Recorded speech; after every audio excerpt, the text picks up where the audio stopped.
O dono não pode pedir imóvel de volta, a questão do contrato, tem que estar em contrato, muita coisa e tal. Enfim, mas aí um ouvinte mandou pra gente aqui o seguinte, porque toda vez que ele conversa com o dono do imóvel, vira discussão, porque ele não sabe quem paga o quê. Tem quem mora em condomínios, os condomínios mais antigos têm aquela questão de cota extra. Tem que trocar e lá tem que pintar o prédio, ou então cai aqueles ladrilhos, tem que repor, enfim, sempre tem essa situação, sei lá, uma bomba d'água que estoura, tem cota extra. E aí, IPTU. E aí ele pergunta, e aí, como é que resolve isso? Porque muita gente acha que o IPTU é realmente de obrigação do inquilino. Como é que é isso, doutor? Só para antes da gente entrar no tema de hoje. Vamos lá, Daniel. A regra é bem simples. Lá na lei do inquilinato, que é o 8245/91, tem 2 artigos, o 22 e o 23. E eles tratam exatamente do que é responsabilidade do locador, aquele quem loca, e do locatário, entendeu? Que está alugando o imóvel. E assim, tudo que é estrutural é do dono do imóvel. Ou seja, o dono do imóvel teria que ajeitar tudo que está dentro da parede. Aquilo que está fora da parede, que não é estrutural, que é manutenção, é dia a dia, é do locatário, daquele que loca o imóvel do dono. E assim, você falou sobre IPTU e sobre cota extra. E aí eu vou tentar explicar de forma bem simples. IPTU e cotas condominiais e cota extra, elas decorrem da propriedade do imóvel. Então, teoricamente, elas pertencem ao dono do imóvel. Tanto que os tribunais superiores já entenderam que, olha, perante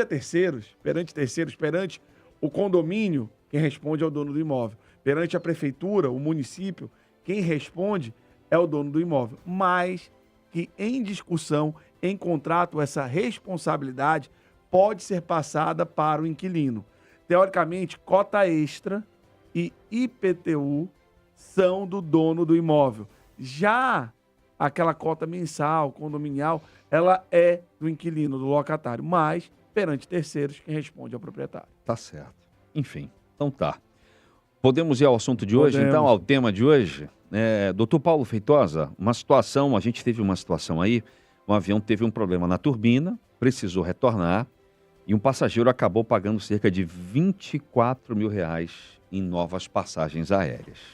E aí fica aquela dúvida, numa situação dessa, que é muito comum disso acontecer, não necessariamente do avião por causa da turbina, mas comigo mesmo, no fim do ano, teve uma situação dessas.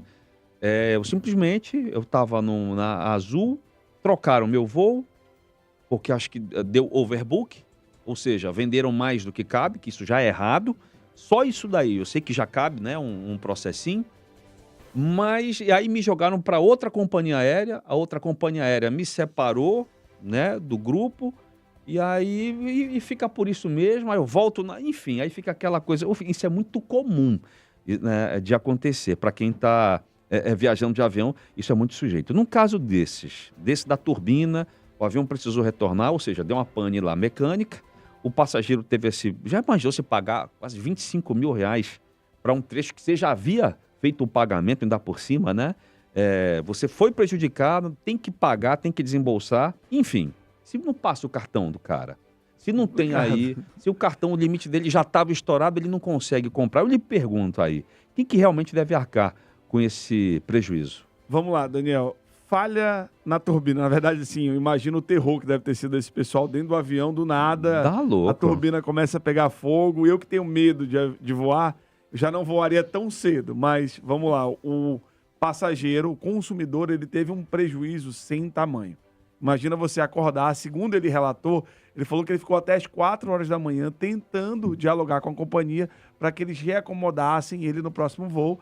A companhia disse que ia fazer isso sem custos, mas no outro dia ele amanheceu com uma fatura de R$24 mil.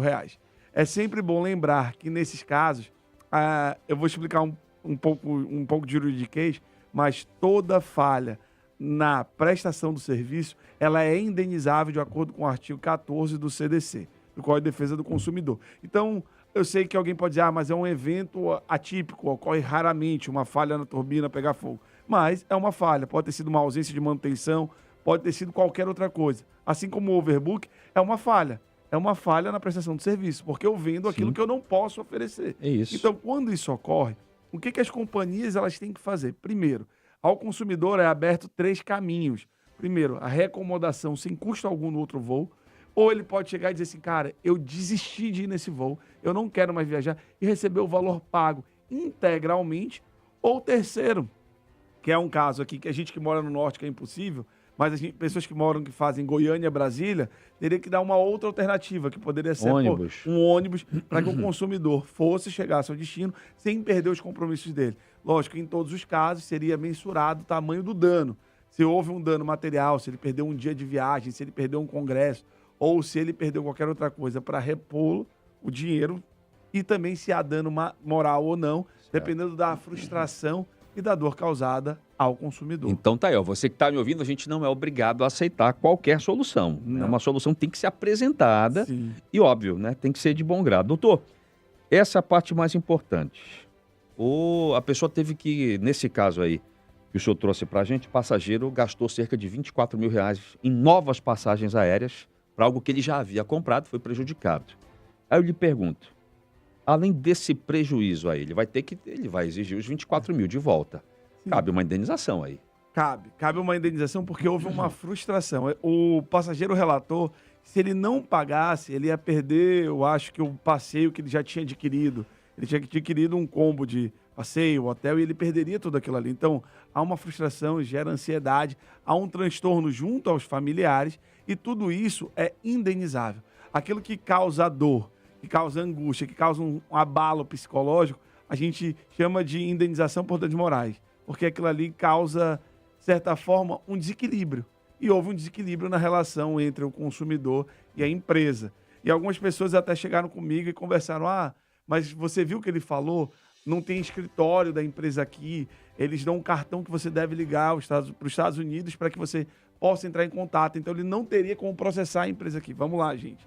Uma coisa bem clara, a empresa está dentro de uma relação de consumo.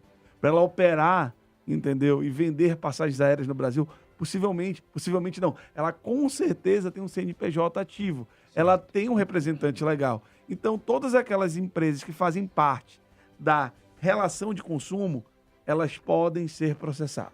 Então, vamos lá. Se o Daniel comprou a passagem de uma agência, mas quem causou o prejuízo foi a Azul, se ele quiser, ele processa a agência, a Azul, a Gol, a TAM, todo mundo, porque todas elas estão dentro da relação de consumo. Certo. E elas respondem solidariamente, ou seja, de mãos dadas. Ninguém fica para trás. Ninguém larga a mão de ninguém. Ninguém larga a mão de ninguém. Tá. Então, cabe ao consumidor nessa hora escolher. Porque ninguém processa a agência que vendeu. Porque eles sabem que é muito mais rentável processar a companhia. Certo. E também todo mundo tem a noção que ele também não é responsabilidade da agência. Não, lógico. Entendeu? Sim. Ainda que, caso quisesse, ele poderia. Então, o que o consumidor ele tem que ficar atento? Quando eu estou no aeroporto, para mim, o aeroporto é a extensão do meu escritório. Por quê? Porque eu fico prestando atenção na conversa de todo mundo. Aí tem alguém que fala... doutor, que coisa... Eu fico prestando atenção na conversa alheia, doutor. Mas faz parte. A gente já olha... Eu já olho para aquela tela e já vejo assim, olha, voo atrasado. Dependendo do voo e dependendo da causa do atraso... É um potencial cliente. É um potencial cliente. Então, já chego lá e sei que, aquele voo atrasado pode gerar uma indenização por dano material ou moral. Certo. Vamos supor que é muito comum, eu viajo constantemente, e o que eu mais odeio é aquela manutenção programada. Só que é uma manutenção programada que eles avisam para o cliente quando o cliente chega no aeroporto. Sim. E aí o cliente às vezes tem que esperar um dia, tem que ser remarcado e tudo isso causa prejuízo.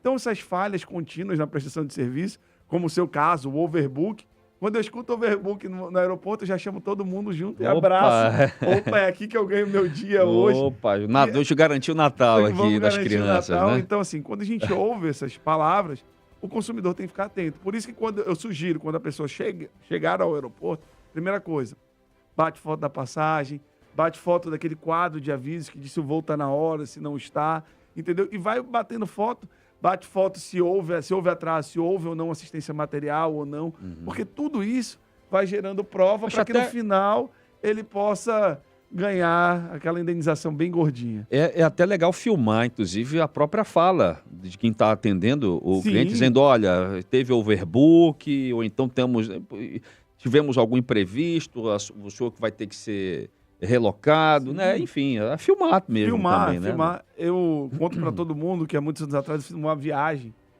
e aí eu tinha um espírito meio mambeiro, assim. Eu adorava trazer um negocinho para vender para os outros. E aí eu coloquei na minha mala. Infelizmente, ao retornar para o Brasil, a minha mala, que deveria estar uns 18 quilos, voltou com 9 quilos. Ou seja, tudo que era minha mercadoriazinha, assim, para ajudar na faculdade que eu vendia, foi embora. E aí eu fiquei desesperado na época, entendeu? E aí eu me lembro benzinho. Aí eu me lembrei que eu tinha batido foto do peso da minha mala de saída e o peso da minha mala de chegada. Eu estava, acho que no segundo período de direito, eu tinha batido aquela foto. Acabou que a companhia me restituiu tudo aquilo que eu tinha perdido, ainda me deu uma indenização de danos morais e me permitiu fazer uma outra viagem para trazer minhas muambinhas, entendeu? Tá Aquelas blusinhas que eu costumava vender. O senhor ainda aceita encomendas, não? Não mais. Mas eu gostava disso aí. Tá bom. Tá certo. Poxa, doutor Paulo Feitosa, muito obrigado. Tá aqui a gente sempre trazendo para você informação jurídica sem complicação aplicada à vida real, com esses exemplos que ajudam a gente a entender melhor nossos direitos e deveres. Doutor Paulo Feitosa tá no Instagram, @Paulo Feitosa com Z. Sim. Não é isso? É isso mesmo. Eu tô no Instagram e no TikTok. Quem quiser aprender um pouco mais do direito do dia a dia, pode ir lá. Eu tenho certeza que tem conteúdo novo todo dia e que vocês vão gostar bastante. Queria agradecer o Daniel pelo bate-papo e agradecer o ouvinte que nos prestigia todo dia. Tenho certeza, isso aqui é feito com muito amor e carinho, porque só exerce o direito aquele que conhece. Um ótimo dia. Deus abençoe.